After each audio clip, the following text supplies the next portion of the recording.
to the Citizen channel. You're all staying safe and well. And another CITY130, yes, of course. Manchester City became Manchester City in 1894-95.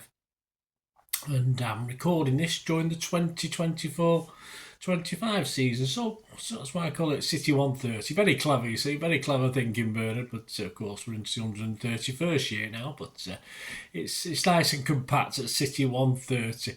So we're going to look at the old and new with whoever City are playing this season. So today we're looking at City at the Seagulls. Yes, at Brighton. There's no such thing as seagulls; they're just called gulls.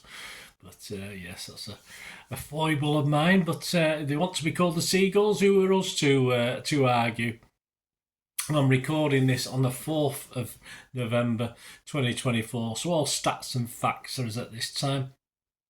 And as I record this, we will be playing Brighton at their new ground, of course, not the old Goldstone ground, which we'll get a mention today. We're playing Brighton on the 9th of November 2024.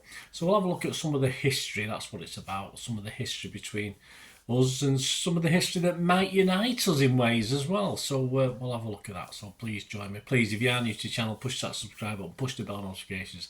Everything City, past, present, as long as I can keep going, and hope you can stick with me. And if you do look through the channel, all my City stuff, you'll see stuff on film and TV as well, which if that's of any interest, have a look at that. Or if you know someone who might be, give them a kick in my direction. I'll be very grateful.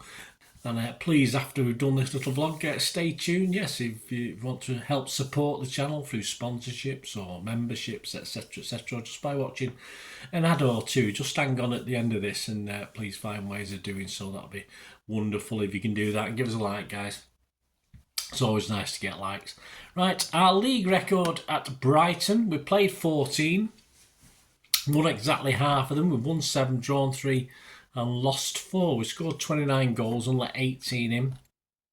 City's first ever league meeting at Brighton was quite recent on the scale of things at the Goldstone ground. It was the 29th of December 1979. Sadly, it ended in a 4-1 loss in the old First Division. We may go back to that in a minute, though, because it's quite interesting.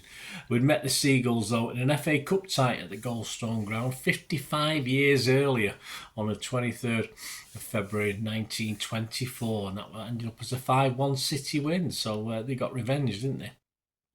The Goldstone ground, of course, was Brighton's home between 1902 and 1997. Our biggest away win was on the 11th of July 2020. Obviously not at the Goldstone, but that was a 5-0 win. And our heaviest defeat, yes, we've already mentioned it, but we've been beaten 4-1 twice in 79-80, as we just mentioned, and then a couple of seasons later in 81-82 as well. In a recent poll, online poll, this one is, Brighton fans were asked to name their best ever manager. Now this is leaning to the newer fan, I think, this one. The top 5, De Zerbi got 35% of the vote. Alan Mullery got 17% of the vote. We'll have a look at him in a minute. Chris Hughton got 9%. I say it wasn't the biggest poll, but it did lean towards a newer generation of fan. But as mentioned there, or still high up in the poll, Alan Mullery is one name for older generations, and even older than that, a guy called Jack Robson, who also had connections with Crystal Palace, and we know Brighton and Palace don't exactly see eye to eye, do we? But a lot of love out there for Jack Robson as well. And more recently, yes, not in that first top 3 of the poll, Gus Poyet, of course, who took over. Looking at Alan Mullery himself, he was Brighton and Hove Albion manager between 76 and 81 and took the club from the 3rd tier to the top flight of English football. When Mullery was appointed manager of Brighton's biggest rivals, Crystal Palace, in 1982, it prompted anger and a short-lived boycott from some of the Palace fans. And Brighton fans weren't that happy either, to be honest with you. Certainly no love lost between these two sets of fans, of course there isn't. Major honours, yes, despite no league or major league, as in Premier Top Division title, they did get to an FA Cup final, but they lost that to some useless team down the road. So, although they came very close to snatching that, didn't they? It was just unlucky to lose that on a replay. So they came very close. But strangely enough, Between 1908 and 1912, the Charity Shield itself was contested between the winners of the Football League, that's fair enough, but not the FA Cup winners, it was the winners of the Southern League. So the fact that the Brighton won the Southern League in 1910, they actually took part in it in the Charity Shield, and they won it. Yeah, so they actually won the Charity Shield despite not winning the FA Cup or a league title. They beat Aston Villa, who were the then reigning Football League champions. So quite a big scalp to get. Foot in both camps, yes. People like Steve Coppell and Brian Horton have managed both clubs in their management careers. Players who played for both include the likes of very recently James Milner is over there, went over there for a bit. Of course, back to Paul Dickoff, and further back to City keeper legend and one of my heroes as a young man, Joe Corrigan. Current manager. Well, on the 15th of June, he's not been there long, on the 15th of June 2024, Fabian Hutzler became the new head coach of Premier League club Brighton, replacing Roberto De Zerbi. He's the youngest permanent head coach in Premier League history. He's still only 31 as I'm recording this. He holds German, Swiss and American citizenship, very greedy.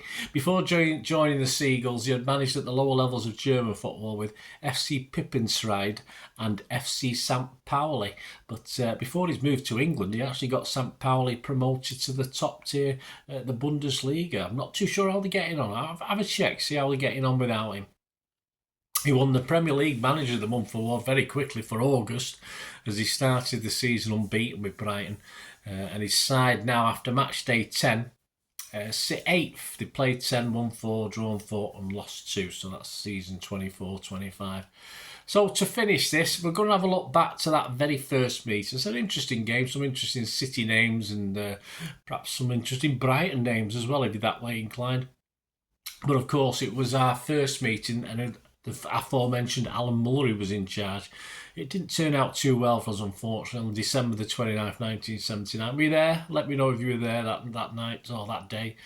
The official programme cost 20p, of course. City had that unusual thing where Tony Buck had sort of been booted upstairs. He's still in a general manager role, but of course Malcolm Allison was actually in charge of day-to-day running of the team.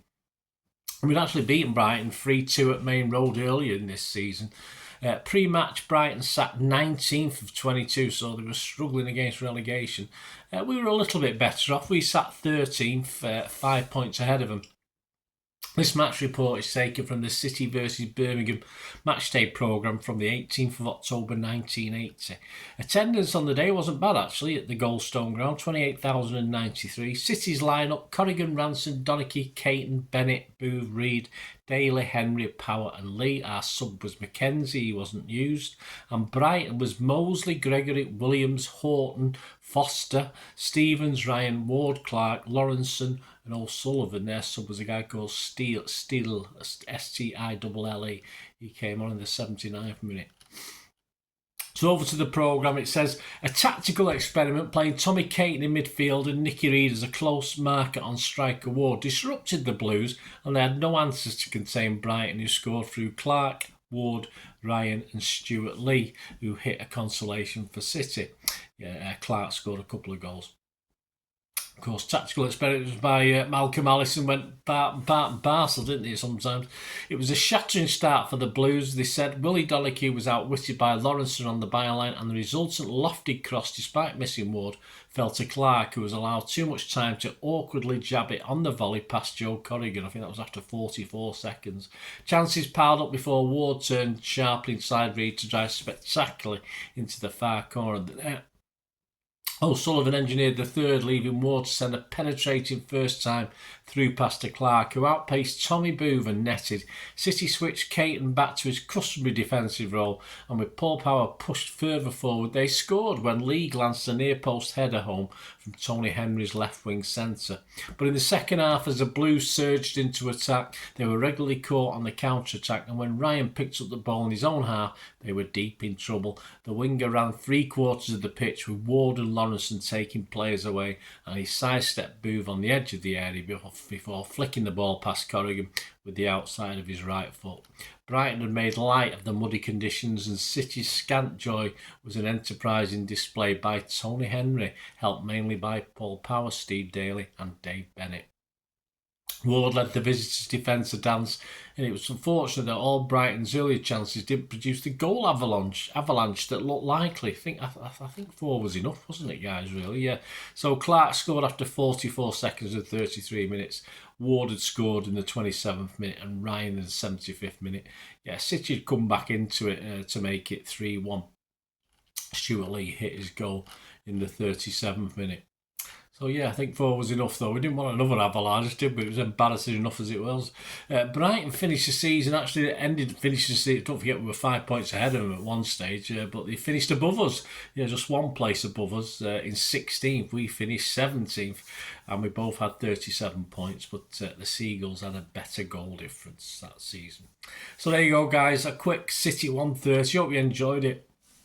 A little special and losing my voice throughout, but please stay tuned. There'll be more of these throughout the season. Hope you enjoy. Let us know your memories. As I said, were you there that day? I mean, I was a regular, of course. I was regularly going those times, but I didn't get to not far away games. I got to a lot of local ones. I just couldn't afford to go to the Londons and the Brightons, etc. So let us know any memories you've got. What was a day like? I've been to Brighton a few times since then, but not then.